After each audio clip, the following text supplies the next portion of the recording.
নমস্কার সকলকে, আমি সুপ্রিম এবং আমি আপনাদের সবাইকে স্বাগত করছি ডক্টর মালিক নিট ইউজি কাউন্সিলিং চ্যানেলে।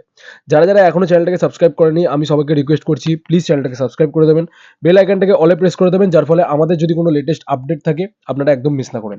এছাড়াও যারা নিট 2025-এর পার্সোনালাইজ হোয়াটসঅ্যাপ গ্রুপটা জয়েন করেনি, আমি সবাইকে রিকোয়েস্ট করবো প্লিজ ওই গ্রুপটা জয়েন করে নিন, কারণ কি ওই গ্রুপটা কিন্তু ডেফিনেটলি আপনাদের জন্য খুবই ইম্পর্টেন্ট। কারণ কি যাবতীয় যা যা লেটেস্ট আপডেট আছে সব কিছু কিন্তু আমরা সর্বপ্রথম ওই গ্রুপেই কিন্তু নোটিফাই করে দিই। সো কী করে জয়েন করতে পারবেন, ডেসক্রিপশন বক্সে যাবেন, আমি ওটার লিঙ্ক কিন্তু আমি দিয়ে দিয়েছি, সরাসরি ওই লিঙ্কটায় ক্লিক করে আপনারা কিন্তু জয়েন করতে পারবেন। অলরাইট, সো আজকে আমরা এই ভিডিওতে টোটালি কথা বলতে চলেছি যে best counselling strategy and rules to get a government MBBS college.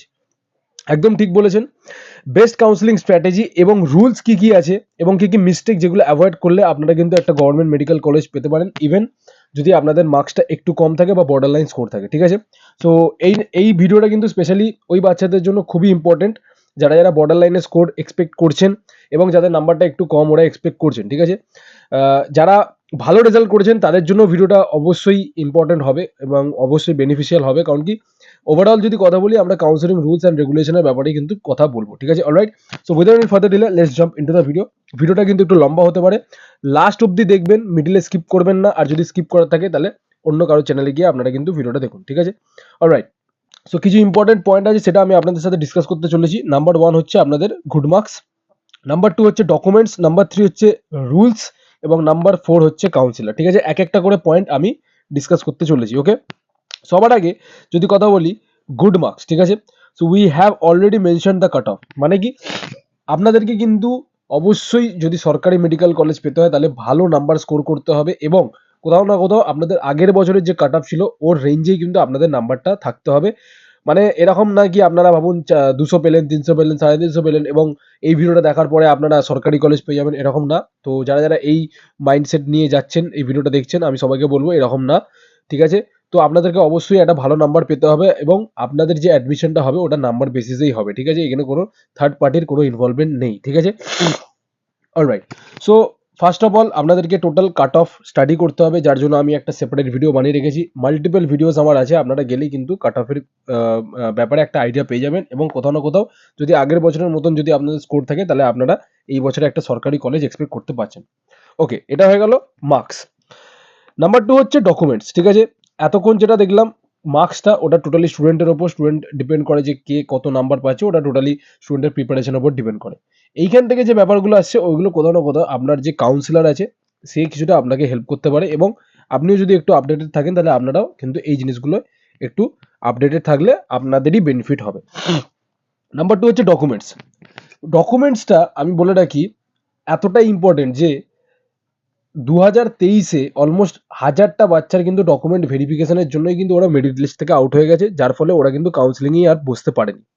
ঠিক আছে, সো ডকুমেন্টস এত ইম্পর্টেন্ট কেন, কারণ কি আপনাদের আমি বলে দিচ্ছি স্টেপ বাই স্টেপ। কাউন্সিলিংয়ে কি হয় আপনাদের এভরি ইয়ার ডকুমেন্ট ভেরিফিকেশন হয়। ঠিক আছে, অনেক বাচ্চা কি করে নিজের ডকুমেন্টস ঠিকঠাকভাবে রেডি করে না এবং 600+ স্কোর করেও কিন্তু কোনো সরকারি মেডিকেল কলেজ পায় না এবং ইনফ্যাক্ট সব থেকে যেটা শকিং জিনিস তারা কিন্তু আউট অফ কাউন্সিলিং, মানে কাউন্সিলিং থেকেই টোটালি বার করে দেওয়া হয় তাদেরকে। ঠিক আছে, সো এখানে বলে রাখি কাউন্সিলিং এর একটা মেন স্টেপ হচ্ছে আপনাদের ডকুমেন্ট ভেরিফিকেশন। ঠিক আছে, যদি আপনারা ঠিকঠাকভাবে ভেরিফিকেশন করেন তাহলেই কিন্তু আপনাদের মেরিট লিস্টে নাম বেরোবে, যেটাকে আমরা বলি স্টেট র্যাঙ্ক। ঠিক আছে, ওইখানেই আমরা দেখতে পারবো যে আপনার স্টেট র্যাঙ্ক কত, মানে আপনি স্টেটের মধ্যে কত র্যাঙ্ক করেছেন। সেই ভিত্তিতে আমরা আপনাকে 100% বলে দেবো আপনার কোন কলেজে হবে কোন কলেজে হবে না, আমরা যাবতীয় যা যা ডিটেলস আছে আমরা ওইখান থেকেই স্ন্যাচ করে আমি বলে দিতে পারবো। ঠিক আছে, সো তারপরেই আপনাদের মেরিট লিস্টে নাম বেরোবে once you are successfully verified. Okay, তারপরে আপনাদের মেরিট লিস্টে নাম বেরোবে এবং মেরিট লিস্টে নাম বেরোনো মানে আপনারা ফার্দার রাউন্ডে পার্টিসিপেট করতে পারবেন এবং ফার্দার কাউন্সিলিংয়ে পার্টিসিপেট করতে পারবেন। যদি আপনাদের ডকুমেন্ট ভেরিফাই না হয় তাহলে আপনারা কিন্তু রাউন্ড 1 থেকে সরাসরি মানে আপনাকে বার করে দেওয়া হবে। দেন আপনাকে আবার রাউন্ড 2-তে আবার ফ্রেশ ক্যান্ডিডেট হিসাবে আবার আপনাকে রেজিস্ট্রেশন করতে হবে এবং আবার মানে আপনার ডকুমেন্টসটা আবার ভেরিফাই করাতে হবে। ঠিক আছে, সো এখানে একটা ডাটা বলে দিলাম 2023-এ অলমোস্ট 1K এর মতন স্টুডেন্টস কিন্তু রিজেক্টেড হয়ে গেছিল, যার জন্য আপনারা দেখতে পাচ্ছেন ডকুমেন্টটা কিন্তু খুবই ইম্পর্টেন্ট অ্যান্ড কোথাও না কোথাও এইটা একটা রিজন যে রাউন্ড 1-এর কাট অফটা কোথাও না কোথাও একটু হলেও কম থাকে। ঠিক আছে, কারণ কি অনেক বাচ্চারা ভুল করে, কিছু কিছু বাচ্চাদের মেরিট লিস্টে নামও বেরোয় না, কিছু কিছু বাচ্চারা পার্টিসিপেটই করে না। সো কিছু কিছু ফ্যাক্টরস আছে যেগুলো ডিপেন্ড করে রাউন্ড 1-এর কাট অফ কেন কম। আমি কাট অফ নিয়ে আরও ডিটেলসে ভিডিও বানিয়ে দেবো। সো অবশ্যই চ্যানেলটাকে সাবস্ক্রাইব করবেন, ঠিক আছে? নেক্সট এবার ব্যাপারটা হচ্ছে কি কি ডকুমেন্টস লাগবে স্যার এটা একটু বলে দিন। তাহলে এখন থেকে আমরা এই ডকুমেন্টসগুলো রেডি করবো একটু একটু করে, ঠিক আছে? তাহলে আমরা ডকুমেন্টস ভেরিফিকেশন আর আটকাবো না। তো সবার আগে বলে রাখি আপনাদের যে ইম্পর্টেন্ট জিনিসটা সব থেকে বেশি ইম্পর্টেন্ট ওটা হচ্ছে ডমিসাইল, ঠিক আছে? আপনাদের ম্যাক্সিমাম মানে 95% বাচ্চারা কিন্তু রিজেক্ট হয়ে যায় just because of domicile. Domicile কি, ডমিসাইল A1 A2 বি কোনটা কি বানাতে হবে বুঝতেই পারে না, যার ফলে কিন্তু টোটালি ডমিসাইলই কিন্তু রিজেক্টেড হয়ে যায় এবং you are out of counselling, you are not verified and you are out of counselling, আপনাকে কাউন্সিলিং থেকে বার করে দেওয়া হবে। সো ফার্স্ট অফ অল আপনাকে জানতে হবে যে ডমিসাইলটা কি জিনিস, ঠিক আছে? নেক্সট হচ্ছে caste certificate, NEET admit card, NEET score card, identity proof, passport size ছবি, ক্লাস 10th, ঠিক আছে? ক্লাস 10th-এর অ্যাডমিট রেজাল্ট, 12th-এর admit result, date of birth certificate, medical certificate, ঠিক আছে? এছাড়াও কিছু কিছু আপনাদের ডকুমেন্ট যেটা অ্যাডমিশনের টাইমে লাগে, migration TC, character, gap, NEET acknowledgement, NEET allotment এবং রেজিস্ট্রেশন পেস্লিপ। প্রত্যেকটার ব্যাপারে কিন্তু আমি ডিটেলসে ভিডিও বানাবো, বাট তার আগে আমি এই ভিডিওতে কিছু কিছু ইম্পর্টেন্ট জিনিস আছে যেটা ব্যাপারে আমি বানিয়ে দিচ্ছি। সো সব থেকে বেশি যেটা ইম্পর্টেন্ট সেটা হচ্ছে ডমিসাইল, ঠিক আছে? So what is domicile? আমাদের ডমিসাইল হচ্ছে এরকম দেখতে, ঠিক আছে? এরকম আমাদের 3টে পারফর্মা থাকে যেটা আমাদের WBMCC কিন্তু রেজিস্ট্রেশনের টাইমে রিলিজ করে দেয়। মানে আমাদের যখন ওয়েস্ট বেঙ্গল কাউন্সিলিং স্টার্ট হবে তখনই কিন্তু আমাদের এই পারফর্মাগুলো কিন্তু রিলিজ করে দেওয়া হবে। সো এখন থেকে হুড়োপাটি করে কোনো লাভ নেই। যখন টাইম আসবে আমি এই ডমিসাইলগুলোর যে পারফর্মা আছে আমি PDF ফর্মে আমার হোয়াটসঅ্যাপ গ্রুপে পাঠিয়ে দেবো। সো অবশ্যই হোয়াটসঅ্যাপ গ্রুপটা তোমরা জয়েন করে রাখবে, ঠিক আছে? দেখো হোয়াটসঅ্যাপ গ্রুপটা যদি তোমরা জয়েন না করো তোমাদেরই লস, আমার কোনো লস হবে না, ঠিক আছে? কারণ কি যা যা ইম্পর্টেন্ট আপডেট সর্বপ্রথম ওই গ্রুপে আমরা আপডেট করবো। সো এরকম তোমাদের 3টে পারফর্মা থাকে, যেমন পারফর্মা A1 আছে, পারফর্মা A2 আছে এবং তোমাদের এখানে পারফর্মা B তোমরা দেখতে পাচ্ছ, ঠিক আছে? সো 3টে পারফর্মা থাকে। এবার এরকম না কি আমার যেটা ইচ্ছা মনে হলো আমি ভরে দিলাম, it is not like that. তোমাদেরকে প্রপারলি জানতে হবে যে পারফর্মা A1 কার জন্য, পারফর্মা A2 কার জন্য এবং পারফর্মা B কার জন্য, ঠিক আছে? তিনটে পারফর্মা ডিফারেন্ট এবং 3টে পারফর্মা ডিফারেন্ট অথরিটিসের দ্বারা সাইন করানো হবে। সো পারফর্মা A1 কার জন্য যারা ড্রপার্স, ঠিক আছে? এবং যারা 10 আর 12 ওয়েস্ট বেঙ্গল থেকে করেছে, এই জিনিসটা ভালো করে মাথায় ঢুকিয়ে নিন, ঠিক আছে? যারা যারা ড্রপার্স আছেন এবং যারা যারা 10 আর 12 ওয়েস্ট বেঙ্গল থেকে করেছে তো তারা পারফর্মা A1টা ভরবে। পারফর্মা A2 কাদের জন্য? যারা ফ্রেশার্স মানে 12 এ আছে এবং ওরা ডাইরেক্টলি নিট দেবে, ঠিক আছে? এই বছরই 12 পাস আউট হচ্ছে এবং এই বছরই নিট দিচ্ছে, তো তাদের জন্য A2। নেক্সট হচ্ছে পারফর্মা B। পারফর্মা B কাদের জন্য? যারা বাইরে থেকে পড়াশোনা করছে বাট তাদের মা বাবা গত 10 বছর ধরে ওয়েস্ট বেঙ্গলে বাসিন্দা, ঠিক আছে? সো এটা মাথায় রাখতে হবে। অনেক কিন্তু পারফর্মা বি এর স্টুডেন্টস আছে যারা কনফিউজ হয়ে যায় যে কোন পারফর্মাটা ফিল করব, কি করে করব, আমার বাবা ওইখানে 10 বছর থাকে, আধার কার্ড নেই আমার।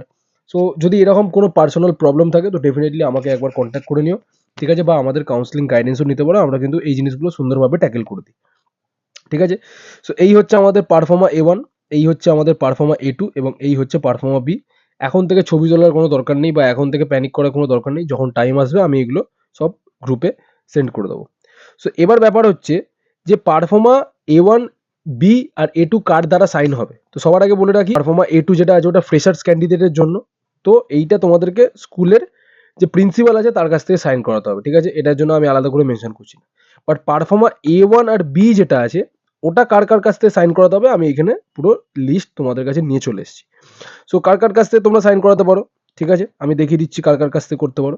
Number 1, district magistrate, additional district magistrate, deputy magistrate, deputy collector, sub divisional officer, block developmental officer, that is BDO। Number 2, superintendent of police, additional superintendent of police, sub divisional police officer, deputy superintendent of police, ঠিক আছে? So এগুলো তোমরা দেখে নাও। তো এই অথরিটিসের কাছ থেকে তোমরা এই যে তোমাদের পারফর্মা আছে that is পারফর্মা A1 and পারফর্মা B তোমরা কিন্তু সাইন করিয়ে নিও, ঠিক আছে? আচ্ছা, তো এটা হয়ে গেল ডোমিসাইলের পোর্শন। আই থিঙ্ক তোমাদের ক্লিয়ার হয়ে গেছে। নেক্সট হচ্ছে কাস্ট সার্টিফিকেট। কাস্ট সার্টিফিকেট নিয়েও একটা বিশাল বড় একটা প্রবলেম হয়, আমি সেটাও তোমাদেরকে ক্লিয়ার করে দিচ্ছি। হ্যাঁ, তো তার আগে বলে রাখি যে এই যে পারফর্মা বিটা বললাম কাদের এটা পারফর্মা বিটা হবে, parents must have domicile residential proof. Yes, যারা পারফর্মা বি করতে চাইছেন তাদের জন্য বলে রাখি প্যারেন্টসের কিন্তু অবশ্যই আধার কার্ড প্যান কার্ড থাকতে হবে। এছাড়াও প্যারেন্টসের কিন্তু ডোমিসাইল একটা সার্টিফিকেট থাকতে হবে এবং গত 10 বছর ধরে যেন বাবা মা যেন ওয়েস্ট বেঙ্গলে রিসাইড করে তবেই কিন্তু তোমরা এই সার্টিফিকেটটা পাবে, আদারওয়াইজ এই ডোমিসাইলটা পাবে না আর ওয়েস্ট বেঙ্গলে নালে পার্টিসিপেট করতে পারবে না। নেক্সট হচ্ছে কাস্ট সার্টিফিকেট। কাস্ট সার্টিফিকেট বলে রাখি যাদের কাস্ট সার্টিফিকেট বানানো আছে ওয়েল অ্যান্ড গুড, বাট তোমরা এখানে ভ্যালিডিটিটা অবশ্যই দেখে নেবে, কারণ কি maximum caste certificate only 6 month থেকে 1 ইয়ারই ভ্যালিড থাকে। মোস্ট প্রবাবলি 6 মান্থসই থাকে। 1 ইয়ার থাকলে তোমাদের ওখানে কাস্ট সার্টিফিকেটে মেনশন করা থাকবে, বা তোমরা যেই অথরিটি থেকে ইস্যু করেছো সেখানে গেলে ওরা বলে দেবে যে এটা ভ্যালিডিটি কতটা কি আছে, ঠিক আছে। আচ্ছা, সবার আগে আমি চলে আসি একবার এসসি আর এসটিতে, কারণ কি ওদেরটা ইজি। সো প্রথম কথা, যাদের এসসি বানানো আছে তাদের কোনো অসুবিধা নেই, তোমরা ইজিলি স্টেটে পার্টিসিপেট করতে পারো। আর যাদের এসটি আছে তাদেরও সেম। বাট তোমরা যদি সেন্ট্রালের জন্য পার্টিসিপেট করতে চাও তাহলে তোমাদের প্রসিডিউরটা কি আমি বলে দিচ্ছি। ফার্স্ট অফ অল হচ্ছে তোমাদেরকে স্টেট থেকে তোমাদের সার্টিফিকেট ইস্যু করতে হবে, ঠিক আছে।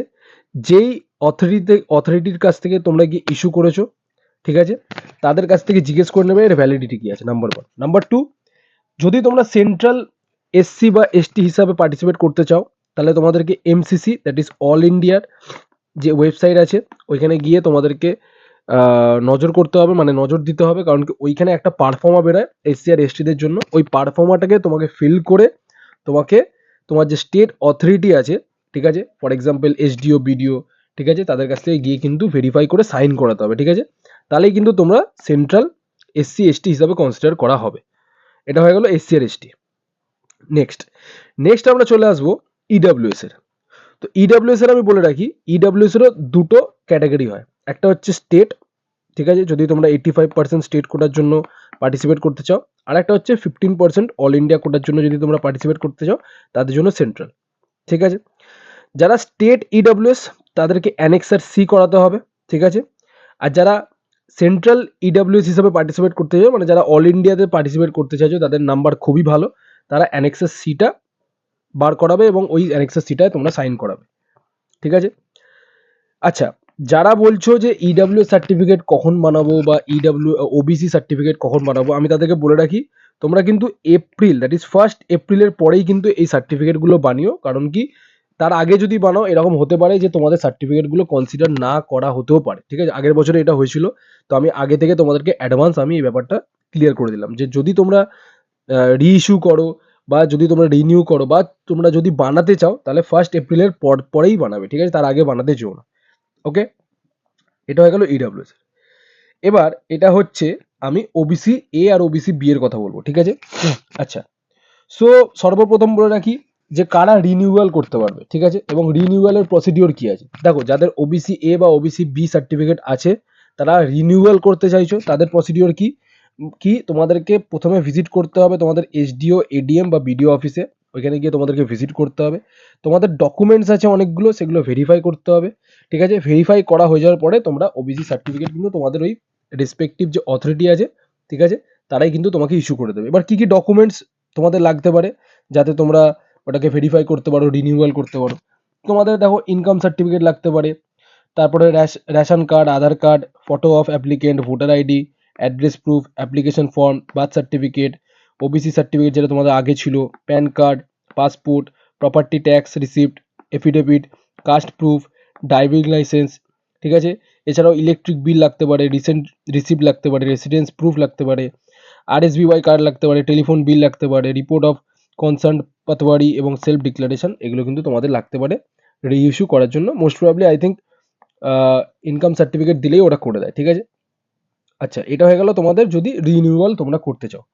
আচ্ছা, এবার যদি ভাবো তোমরা ওবিসি থেকে তোমরা ভাবো ইডাব্লিউএস এ শিফট করতে চাও, তো তার আগে আমি বলে রাখি যারা স্টেট ওবিসি আছে, ঠিক আছে, যারা স্টেট ওবিসি আছে তারাই কিন্তু একমাত্র ইডাব্লিউএস সার্টিফিকেটটা পাবে, এবং যারা সেন্ট্রাল ওবিসি আছে তারা কিন্তু ইডাব্লিউএস সার্টিফিকেট পাবে না। কারণ কি এইটা আগের বছরে অনেক কনফিউজ ছিল অনেক বাচ্চারা, তো আমি একদম ক্লিয়ার করে দিচ্ছি।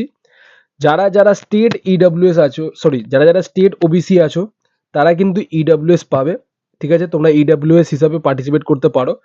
আর যারা সেন্ট্রাল ওবিসি আছো তারা কিন্তু তোমাদেরকে ওবিসি হিসাবেই কিন্তু তোমাদেরকে পার্টিসিপেট করতে হবে। বাট এখানে একটা মেজর যেটা ফল্ট বলবো সেটা হচ্ছে আগের বছরে ইডাব্লিউএস কে কিন্তু অ্যানেক্সার সি দেওয়া হয়নি, ঠিক আছে। আমি তোমাদেরকে একটু আগে কি বললাম, তোমরা যদি স্টেট ইডাব্লিউএস হিসাবে পার্টিসিপেট করতে চাও তাহলে কিন্তু তোমাদের অ্যানেক্সার সি লাগবে, ঠিক আছে। তো আমার কথা হচ্ছে একটা ওবিসি সে যদি ইডাব্লিউএস হিসাবে পার্টিসিপেট করতে চায় স্টেটে, তো তার লাগবে অ্যানেক্সার সি, ঠিক আছে। বাট এইখানে কিন্তু আগের বছরে কাউকে অ্যানেক্সার সি দেওয়াই হয়নি। আগের বছরে যাদেরকে দেওয়া হয়েছে সবকটা কিন্তু অ্যানেক্সার ডি দেওয়া হয়েছে। তো যার ফলে ম্যাক্সিমাম ওবিসি এ স্টুডেন্টরা কিন্তু ওবিসি এ হিসাবেই কিন্তু ওরা কাউন্সিলিংয়ে পার্টিসিপেট করেছে, ঠিক আছে। সো আমি বুঝতে পারছি ব্যাপারগুলো জটিল, কিন্তু আমি আরও ইজিলি এক্সপ্লেন করার চেষ্টা করছি, ঠিক আছে। আমি আরও ডেফিনেটলি আরও আমি ডিটেলসে ভিডিও বানাবো regarding caste certificate and all, but এখন ওভারঅল আমি একটা জানিয়ে রাখছি, ঠিক আছে। সো এই হচ্ছে ব্যাপার, ঠিক আছে। তো এই হচ্ছে তোমাদের কাস্ট সার্টিফিকেটটা হলো।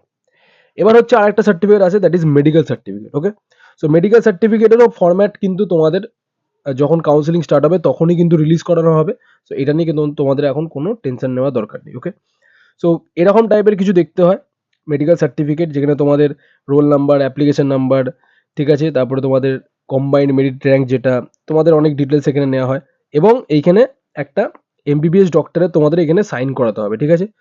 সো যার কাছ থেকেও তোমরা সাইন করাবে, ঠিক আছে, তোমরা মাথায় রাখবে যে এইটা যেন যেই ডক্টরের আন্ডারে তোমরা সাইন করাবে গভর্নমেন্ট রেজিস্টার্ড একজন ডক্টরের আন্ডারেই কিন্তু সাইন করাতে হবে। তোমরা চাইলে কোনো গভর্নমেন্ট হসপিটালে গিয়েও কিন্তু তোমরা সাইন করাতে পারো, ঠিক আছে। সো এই হচ্ছে তোমাদের মেডিকেল সার্টিফিকেট। মেডিকেল সার্টিফিকেটটা খুব একটা প্রবলেম হয় না বানাতে, তো তোমরা বানিয়ে নিতে পারবে। আচ্ছা, নেক্সট চলে আসছি আরেকটা সার্টিফিকেট, যেটাকে বলি আমরা গ্যাপ সার্টিফিকেট, ঠিক আছে। গ্যাপ সার্টিফিকেট কি? গ্যাপ সার্টিফিকেট হচ্ছে স্পেশালি ফর ড্রপার স্টুডেন্টস, যারা 2 বছরের থেকে বেশি ড্রপ দিয়েছে। এবার বলবে স্যার যারা 1 বছর ড্রপ দিয়েছে তাদের, যারা 1 বছর ড্রপ দিয়েছে তারাও বানাতে পারবে এই সার্টিফিকেটটা, বাট যারা 1 বছর ড্রপ দেয় তাদের তাদের কলেজে কিন্তু ইস্যু করিয়ে দেয় সার্টিফিকেট, ঠিক আছে। সো এটা আমি ওই জন্যই এখানে 2 ইয়ার্স লিখেছি। সো গ্যাপ সার্টিফিকেট কেমন? এই যে তোমাদের একটা 100 রুপিজের স্ট্যাম্প পেপার, তাতে তোমাদেরকে নোটারি ফরম্যাটে কিন্তু এটা বানাতে হবে, ঠিক আছে। এতে কন্টেন্ট কি থাকবে আমি তোমাদেরকে বলে দেবো, যখন টাইম আসবে সেই টাইম অনুযায়ী আমি তোমাদেরকে বলে দেবো। এবং আগেন বলছি, তোমাদেরকে প্যানিক করার কোনো দরকার নেই। এই সার্টিফিকেটগুলো যা যা ফরম্যাট আছে, পিডিএফ আছে, আমি আমার হোয়াটসঅ্যাপ গ্রুপে শেয়ার করে দেবো। যারা যারা হোয়াটসঅ্যাপ গ্রুপটা জয়েন করুনি, ডেফিনেটলি হোয়াটসঅ্যাপ গ্রুপটা জয়েন করবে, ঠিক আছে। তো এই সার্টিফিকেটগুলো তোমাদেরকে কিন্তু কাউন্সিলিংয়ের আগে অবশ্যই বানাতে হবে, তবেই গিয়ে কিন্তু তোমাদের ডকুমেন্টটা ভেরিফাই হবে। যদি ভেরিফাই হয় দেন অনলি তোমরা ফার্দার রাউন্ডে পার্টিসিপেট করতে পারবে, আর না হলে পার্টিসিপেট করতে পারবেন না, ঠিক আছে। নেক্সট চলে আসলাম ডকুমেন্টস, রুলসের মধ্যে তোমাদের সব থেকে যে ইম্পর্টেন্ট পার্টটা, দ্যাট ইজ চয়েস ফিলিং, ঠিক আছে। Most most most most important যেটা, ওটা হচ্ছে চয়েস ফিলিং। অর্ধেক বাচ্চারা ভাই জানেই না চয়েস ফিলিং করতে কি করে হয়, ঠিক আছে। মানে ম্যাক্সিমাম বাচ্চারা নিজে থেকে কাউন্সিলিং করালেই যে ভুলটা আমি দেখতে পাই সেটা হচ্ছে ওরা গভর্নমেন্ট কলেজ ডিজার্ভ করে, বাট ভুলভাল চয়েস ফিলিং করে ওরা সরকারি পায় না, বেসরকারি, দেখা গেল কোনো ম্যানেজমেন্ট কোটায় সিট পেয়ে গেল, দেখা গেল কোনো স্টেট কোটায় সিট পেয়ে গেল, যার ফলে এটা একটা হিউজ ব্লান্ডার। এবং রাউন্ড 1-এ তোমরা যদি এই ভুলটা করো, ঠিক আছে, ফ্রি এক্সিট করানো যায়, বাট রাউন্ড 2-তে যদি তোমরা এই ভুলটা করো, ভাই তোমরা কিন্তু মানে বিশাল বিপদে পড়ে যাবে, ঠিক আছে। এই জিনিসটা তোমাদেরকে মাথায় রাখতে হবে। এখন থেকেই আমি ব্যাপারটা একটু একটু করে ক্লিয়ার করার চেষ্টা করছি যতটা সম্ভব, ঠিক আছে। সো এটা হয়ে গেল তোমাদের choice filling. So choice filling এর পিডিএফ আমি কিন্তু আগের বছরও আমার হোয়াটসঅ্যাপ গ্রুপে শেয়ার করে দিয়েছিলাম, এই বছরও কিন্তু আমি আমার হোয়াটসঅ্যাপ গ্রুপে শেয়ার করে দেবো। এবং চয়েস ফিলিং কি করে করতে হয়, স্ট্র্যাটেজি কি, best strategy to get government college, কি করে সিরিয়ালি অ্যারেঞ্জ করবে, সব কিছু A to Z কিন্তু এই চ্যানেলে পেয়ে যাবে। তো চ্যানেলটাকে অবশ্যই সাবস্ক্রাইব করবে। এবং last but not the least, সেটা হচ্ছে তোমাদের কাউন্সিলর। তুমি কোন কাউন্সিলরের আন্ডারে কাউন্সিলিং করাচ্ছ এটাও কিন্তু ম্যাটার করে। সো আমরা তোমাদেরকে প্রেফার করব যে তোমরা কিন্তু ডেফিনেটলি আমাদেরকে চুজ করতে পারো, কারণ কি আমরা A to Z, ঠিক আছে, একদম গোড়া থেকে শুরু করে লাস্ট অবধি, মানে স্টার্টিং ফ্রম কাউন্সিলিং রেজিস্ট্রেশন থেকে শুরু করে একদম অ্যাডমিশনের দিন অবধি আমরা তোমাদের পাশে থাকবো। এবং তোমাদের যা যা যাবতীয় যা যা ডিটেলস আছে, যা যা যেখানে তোমাদেরকে হেল্প করার আমরা কিন্তু হেল্প করবো, ঠিক আছে। তার বিনিময়ে আমরা একটা সার্ভিস চার্জ নিই, যেটা তোমরা জেনে যাবে যদি আমাদেরকে কল করো, ঠিক আছে। সরকারির জন্য আলাদা, বেসরকারির জন্য আলাদা, দুটো আলাদা প্রসিডিউর, ঠিক আছে। সো এই কিছু জিনিস যেগুলো আপনাদেরকে আমার জানানো ছিল, এবং খুবই খুবই খুবই খুবই এটা একটা মানে ভাইটাল ভিডিও, কারণ কি এই ভুলগুলো যদি করেন বা এই রুলসগুলো যদি আপনারা না জানেন, তাহলে কিন্তু আমরা কখনোই একটা গভর্নমেন্ট এমবিবিএস কলেজ পাবেন না। আপনাদের ভালো নাম্বার থাকার সত্ত্বেও কিন্তু আপনারা একটু নাম্বারের জন্য আপনারা মিস করে যাবেন, ঠিক আছে। সো আই থিঙ্ক এই ভিডিওর মাধ্যমে আমি আপনাদেরকে অনেক কিছু বোঝাতে পেরেছি। নেক্সট আরও অনেক মানে মানে ডিটেল অ্যানালাইটিক ভিডিও আমরা কিন্তু এই চ্যানেলে আপলোড করতে থাকবো। এবং বলে রাখি, যারা যারা চ্যানেলটাকে সাবস্ক্রাইব করেনি আমি সবাইকে রিকোয়েস্ট করবো প্লিজ চ্যানেলটাকে সাবস্ক্রাইব করে দিন। এবং যারা যারা হোয়াটসঅ্যাপ গ্রুপ জয়েন করেনি আমি সবাইকে রিকোয়েস্ট করবো হোয়াটসঅ্যাপ গ্রুপটাও কিন্তু জয়েন করে নেবেন, ঠিক আছে। সো ব্যাস, আজকের ভিডিও তো এতটাই। দেখা হচ্ছে আপনার সাথে নেক্সট ভিডিওতে। ততক্ষণ খেয়াল রাখবেন। Take care. জয় হিন্দ, জয় ভারত।